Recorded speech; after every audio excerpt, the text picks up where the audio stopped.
কাঞ্চনজঙ্ঘায় trekking এ গিয়ে শ্বাসকষ্টে মৃত্যু হয়েছে বালির বাসিন্দা দেবব্রত ধরের। বছর 46-এর দেবব্রত 11 সদস্যের একটি দলের সঙ্গে কাঞ্চনজঙ্ঘা বেস ক্যাম্প গোয়েচালায় গিয়েছিলেন। জানা গিয়েছে পাহাড়ে নির্দিষ্ট গন্তব্য ছুঁয়ে নামার পথে শ্বাসকষ্ট শুরু হয় দেবব্রতর। এরপর বেস ক্যাম্পে মৃত্যু হয় তার। পরিবার সূত্রে খবর, 17ই মে দেবব্রত ট্রেকিং এর জন্য বাড়ি ছেড়েছিলেন। 19শে মে ভিডিও কলে পরিবারের সঙ্গে শেষবার কথা হয়। তারপর ফোন বন্ধ করে দিয়েছিলেন তিনি। 25শে মে ট্রেকিং করে নিচে নামার সময় অসুস্থ বোধ করেন। শ্বাসকষ্ট শুরু হয় দেবব্রতর। চিকিৎসার জন্য তাকে নামিয়ে আনার আগেই মৃত্যু হয় তার।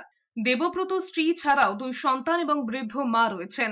গত 15 বছর ধরে ট্রেড করছেন, এভারেস্ট চূড়াতে উঠেছেন, কাঞ্চনজঙ্ঘা গেছেন, অনেকেতে গেছে, কিন্তু এবারে ফিরে এলো না।